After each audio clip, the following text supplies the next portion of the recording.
So good morning to all. I'm Dhruvendra. So today CTV congenital talipes equinovarus, जिसको CTV के नाम से भी जानते हैं. So the clubfoot, इसको short form में clubfoot का नाम दिया गया है.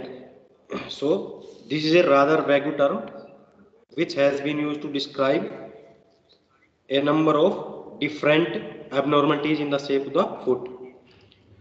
But over the year it has come to be a synonym. So synonym क्या है इसका? The commonest congenital foot deformity is that congenital talipes equinovarus. So it occurs in every 1000 live births. So 1000 बच्चों में से एक मिलता है mostly ये. इसमें फर्स्ट हम अनाटमी के बारे में जानेंगे. इसकी अनाटमी क्या है? सो रिलेवेंट अनाटमी. सो फर्स्ट है ज्वाइंट. तो इसमें joints of the foot relevant to understanding of the this chapter are: first one ankle joint, second subtalar joint, third talonavicular joint, fourth calcaneocuboid joint. वैसे तो आप एनाटॉमी में first year में पढ़ के आए हो, फिर भी एक बार रिमाइंड कर लो इसको. सो एंकल जॉइंट क्या है? Ankle joint between the tibia and talus. इसमें डायग्राम में भी आपको दिखेगा. ठीक है, तो ankle joint between the tibia and talus. इसके बाद सेकंड है सबटेलर जॉइंट. सबटेलर जॉइंट क्या है? Between the talus and calcaneum. Talus और कैल्केनियम की जो बीच का रहेगा वो सबटेलर जॉइंट है. इसके बाद थर्ड है टेलोनेविकुलर जॉइंट. इसमें देखो फिगर नंबर 2.51 में दिया गया है टेलोनेविकुलर जॉइंट कहाँ पे इंडिकेट किया हुआ है. इसके बाद है फोर्थ कैल्केनियोक्यूबॉइड जॉइंट. ठीक है, तो इसके बाद इसका पर्पस क्या है, क्यों ये बताया गया है इसमें? क्योंकि अपना जो फुट है वो 3 पार्ट में डिवाइड किया गया है. First one hind foot, second one mid foot, third one fore foot. ठीक है, so first one hind foot, this is the part compromising of talocalcaneal, ठीक है, एंड कैल्केनियोक्यूबॉइड जॉइंट्स. इसके बाद सेकंड आता है mid foot. It compromise of talonavicular and naviculocuneiform joints. इसके बाद थर्ड आता है fore foot. So the fore foot is cuneiform metatarsal and other joints beyond it. इसके बाद आते हैं इसके लिगामेंट्स. तो लिगामेंट्स क्या क्या रहेंगे वो जस्ट आप नेम याद रखना. इसमें डायग्राम में भी दिया हुआ है, ये डायग्राम भी देख लेना.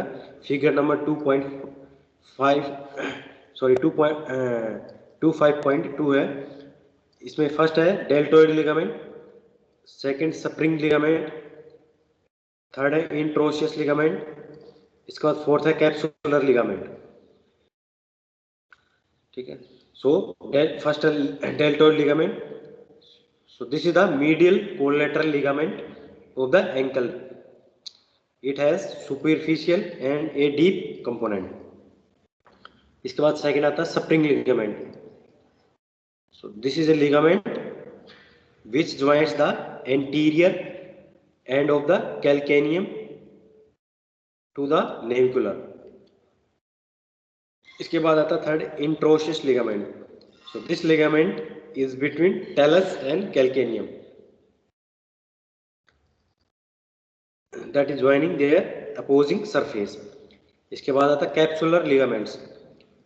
This thickened portion of the capsule of the talonavicular and naviculo-cuneiform and cuneiform metatarsal joints. ये जो सभी मिलके जो है कैप्सुलर लिगामेंट्स को फॉर्मेशन करते हैं. इसके बाद next slide.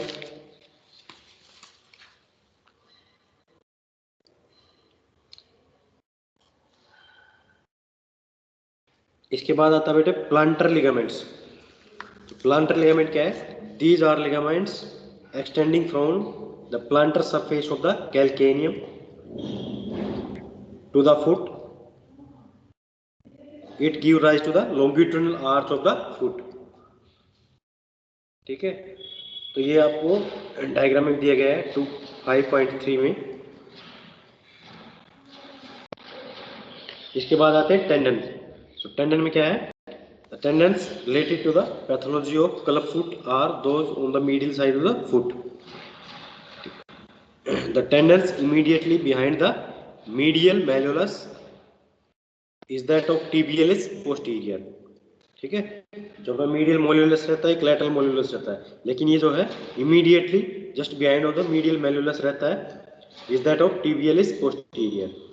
Then more posteriorly are flexor digitorum longus tendon and posterior tibial artery and posterior tibial nerve and flexor hallucis longus tendons.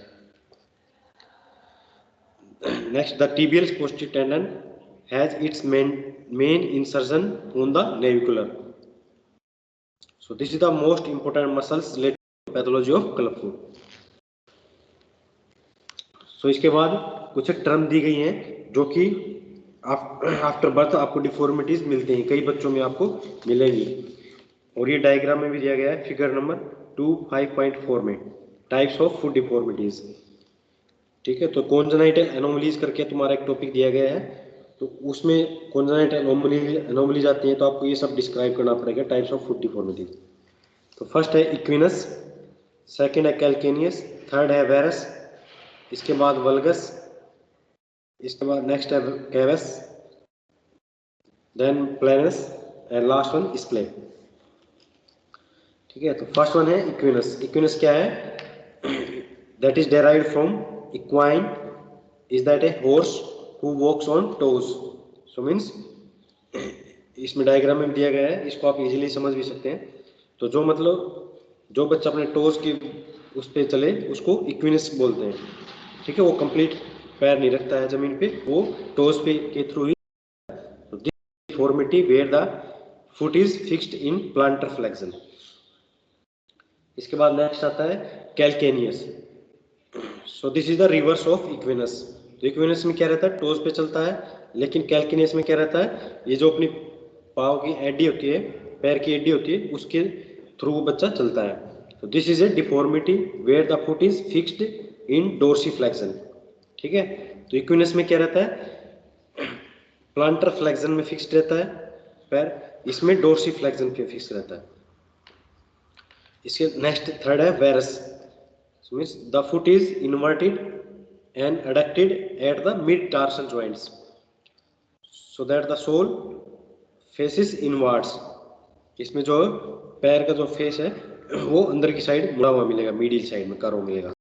इसके बाद है वल्गस.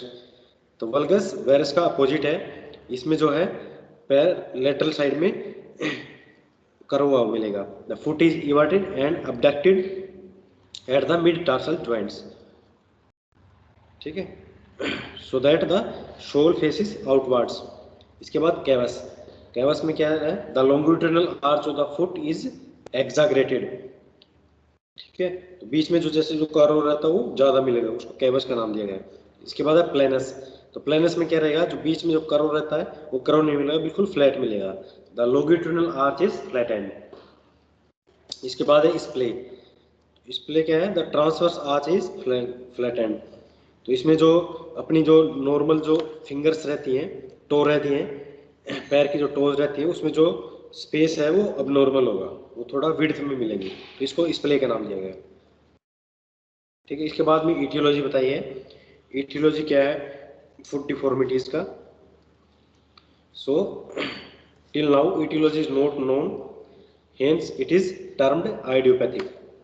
ठीक है, in others so called the secondary clubfoot, some underlying cause such as arthrogryposis multiplex congenita का नाम दिया गया.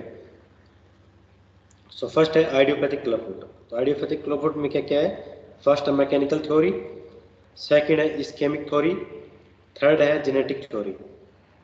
ठीक है, तो मैकेनिकल थ्योरी में क्या रहेगा? The राइज्ड intrauterine pressure forces the foot against the walls of uterus in the position of deformities. तो ये हो गया मैकेनिकल थ्योरी. इसके बाद है ischaemic theory. Ischemic ischemia of the calf muscles during intrauterine life due to some unknown factors that results in contractures and leads to the foot deformities. ठीक है. So intrauterine life के दौरान अगर काफ muscles में ischemia हो जाता है तो वो कॉन्ट्रैक्चर करता है जो कि फुट डिफॉर्मिटीज को लीड्स करेगा. इसके बाद आता है genetic theories. So genetic theories में क्या है, some genetically disturbance in the development of foot have been held responsible for the deformities. इसके बाद आता है secondaries club foot. Secondaries club foot क्या है, फर्स्ट है पैरालिटिक डिसऑर्डर जो कोजेज माना गया है सेकेंडरी क्लब फुट का. फर्स्ट जो कोज है वो paralytic disorder, second one arthrogryposis multiplex congenita. ठीक है. तो फर्स्ट है paralytic disorder in case where there is a muscles imbalance is that inverters and plantar flexors are stronger than the everters and dorsiflexors and equinovarus deformity will develop. This is usually occurs in paralytic disorder such as paralytic disorder like polio, spina bifida, myelodysplasia and Friedreich ataxia. So ये सब जो है paralytic disorder में count होते हैं. इसके बाद second है आर्थ्रोग्रिपोसिस मल्टीप्लेक्स कोंजेनाइटा जिसको AMC का नाम दिया गया है. Next slide.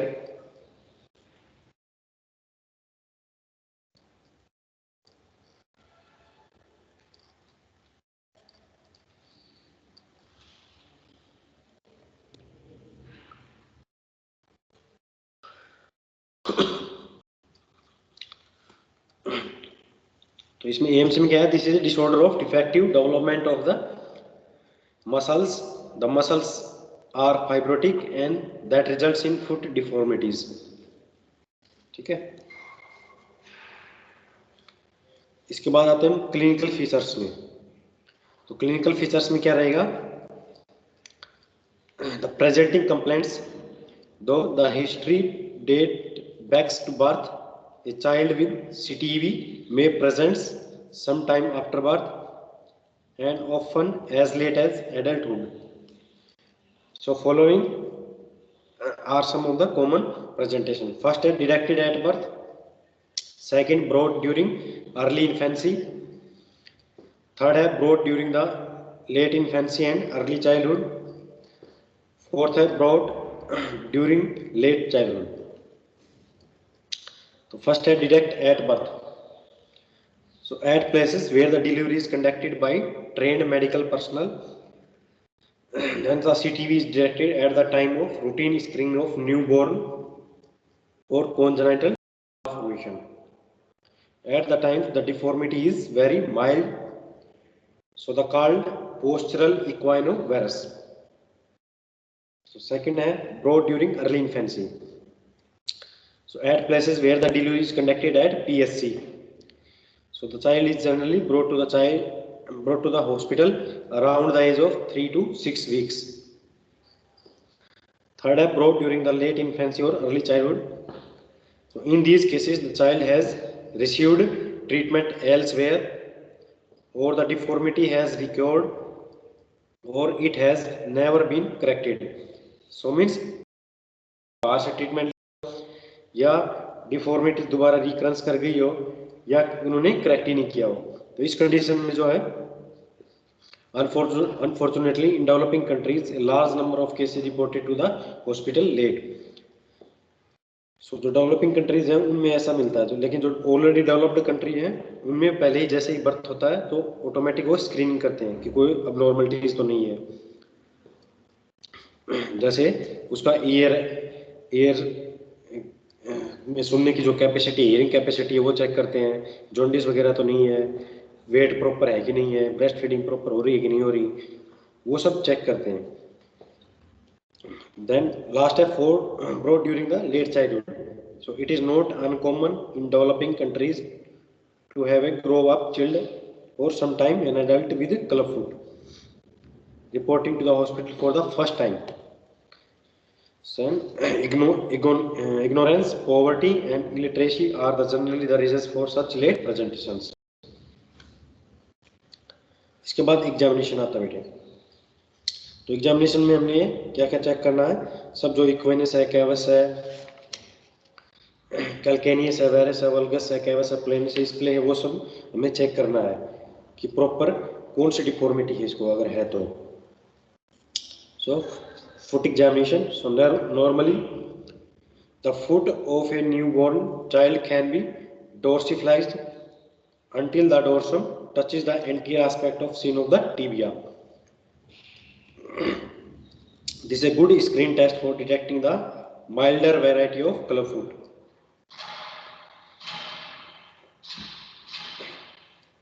तो इसमें जो ओवरऑल जो जितनी भी स्टडी हुई है उसके अकॉर्डिंग जो बायलैटरल फुट डिफॉर्मिटीज मिलती है 60% केसेस में, ठीक है। और जो फुट का जो साइज है वो एक छोटा मिलता है, एक बड़ा मिलता है, यूनिलैटरल केसेस मिलता है, मतलब है ना कि बायलैटरल रहते हैं। और नेक्स्ट हील जो है स्मॉल साइज में मिल सकती है, एंड कैल्केनियस में भी फेल्ट विद ग्रेट डिफिकल्टी, आपको कैल्केनियस फील करने में डिफिकल्टी रहेगी।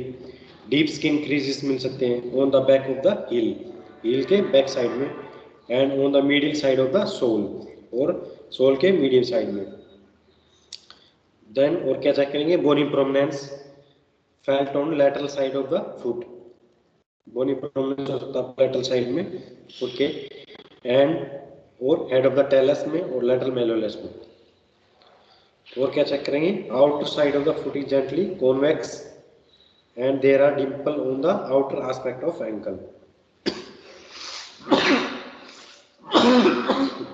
सॉरी। इसके बाद डायग्नोसिस। तो डायग्नोस के लिए हम एक्सरे कराएंगे। एक्सरे का जो व्यू होगा वो AP view, anterior, posterior and lateral view.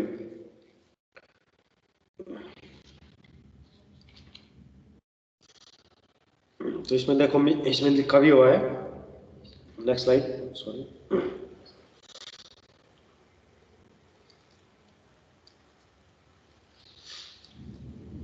जो the टेलोकैल्केनियल angles in both AP and lateral views in a normal foot are more than 35 degree, ठीक है। सो जो एंटीरियर, पोस्टीरियर, लैटरल व्यू दोनों में जो है टेलोकैल्केनियल जो एंगल रहता है वो 35 डिग्री रहेगा, बट सीटीवी में क्या मिलेगा, ये रिड्यूस्ड मिलेगा आपको, ठीक है। कॉन्जेनिटल टैल्पिस इक्विनो में इसका जो डिग्री का लेवल है वो रिड्यूस्ड मिलेगा। इसके बाद आता है ट्रीटमेंट। Next slide.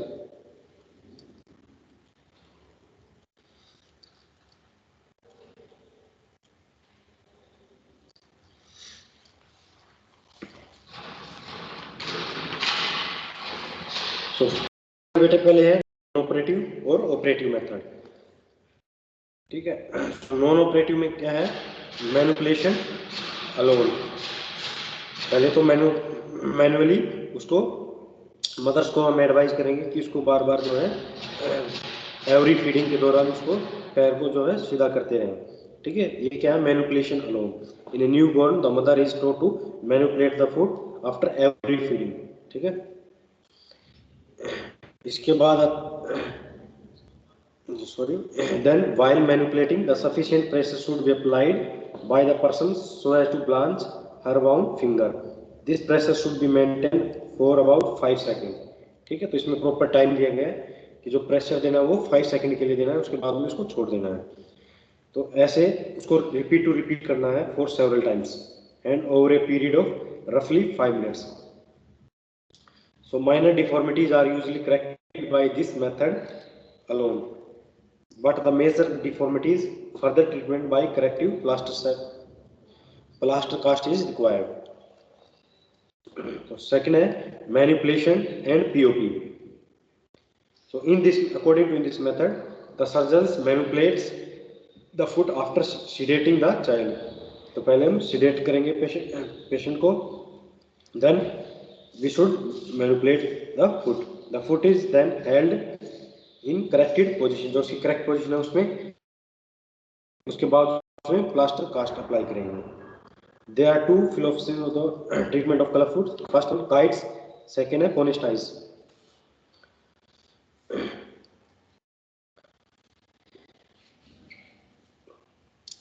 ठीक है, तो इसमें आप बेसिकली इतना याद रखना, फर्स्ट मैनुपुलेट है नॉन ऑपरेटिव में, सेकंड है मैनुपुलेट एंड पीओपी कास्ट करते हैं। ठीक है, इसके बाद आता है ऑपरेटिव मेथड। ऑपरेटिव मेथड में क्या रहेगा, फर्स्ट है पोस्टीरियो मीडियल सॉफ्ट रिलीज, जिसको पीएमएसटीआर बोलते हैं, posterior medial soft tissue release. ठीक है, और इसमें भी posterior medial soft tissue release में भी कई हैं, जैसे on the posterior side, on the medial side, on the planter side. ठीक है, इन्होंने साइड दी हुई है। सेकंड है इसमें limited soft tissue release. Third है टेंडन ट्रांसफर। फोर्थ है डेवर्स ओस्टियोटोमी एंड फिफ्थ है डेल्विन्स इवंस प्रोसीजर। ठीक है, इसके बाद है वेज टेरेक्टोमी, ट्रिपल आर्थ्रोडेसिस, इल्जेरोस टेक्निक्स। तो ये सब टेक्निक्स है, जस्ट आप इनके नेम याद रखना, इतना ही काफ़ी आपकी यूजी लेवल के हिसाब से। तो फर्स्ट है posteromedial soft tissue release. ये क्या है, this operation consist of release the tight soft tissue structures, जैसे टेंडन्स, लिगामेंट्स, कैप्सूल, जो टाइट स्ट्रक्चर है उसको रिमूव करना वहाँ से। ठीक है, तो tight soft tissue structure on the posterior and medial side of the foot, this can be performed in younger and in older children, and additional bony procedure is required. सो इसमें फर्स्ट है on the posterior side. Next slide.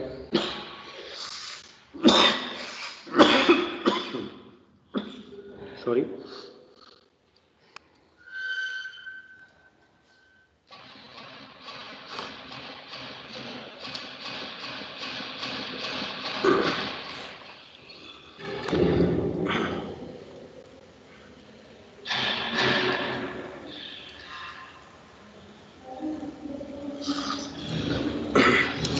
तो इसमें क्या on the posterior side में क्या रहेगा, two lengthening of the tendo Achillis by Z plasty. सो इसमें फिगर में दिया भी है, देखो 2.5.8 में, कि जेड प्लास्टिक क्या है, देखो इसमें जेड शेप में हुआ है ना, इसको जेड प्लास्टिक का नाम दिया गया है। इसमें क्या करते हैं, two release of posterior capsule of ankle and subtalar joints and release of posterior talofibular and calcaneofibular ligaments. इसके बाद next on the medial side में क्या करेंगे, lengthening of 3 tendons is that tibialis posterior, flexor digitorum longus and flexor hallucis longus.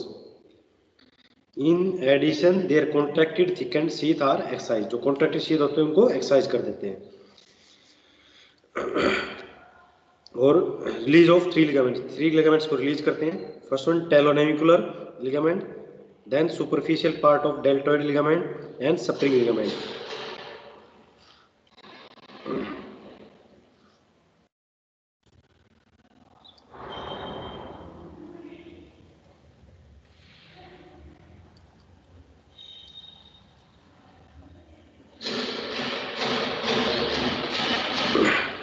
इसके बाद है limited, ऐसे ये प्लांटर साइड में है बेटे, प्लांटर फेसिया रिलीज करते हैं, release of short flexor of toes and abductor hallucis from their origin in calcaneum. इसके बाद सेकंड है लिमिटेड सॉफ्ट टिश्यू रिलीज। ठीक है, इसके बाद आता है tendon transfer, in some cases the tibialis anterior posterior में exert पेरोनाई, जो वीक पेरोनाई रहते हैं, इवर्टर्स रहते हैं, उसमें हम ये प्रोसीजर परफॉर्म करते हैं। इसके लिए जो मिनिमम एज बताई गई है वो 5 ईयर बताई गई है। इसके बाद आता है डेवर्स There's osteotomy. This is open waist osteotomy of the calcaneum that is performed in order to correct the varus of the heel.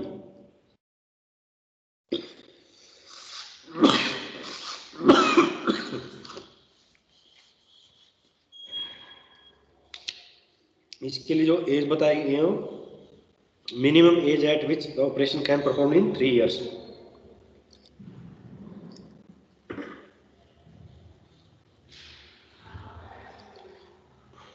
इसके बाद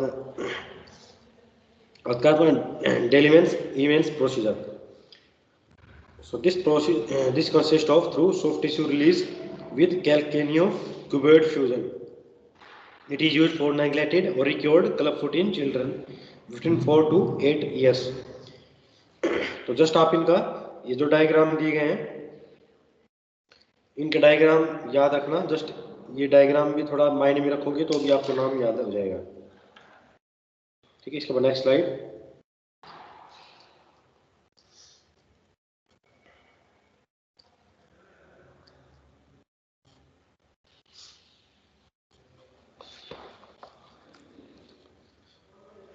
इसके बाद ऐसे ही वेज ट्रेसेक्टोमी है जो कि फिगर नंबर 2.25.11 में दिया गया है. So this consisting of removing of wedge of bones. इस वेज ऑफ बोन्स को रिमूव करके फ्रॉम द कहाँ से रिमूव करेंगे? From the mid tarsal area से. Then the wedge is cut with its base on the dorsolateral side.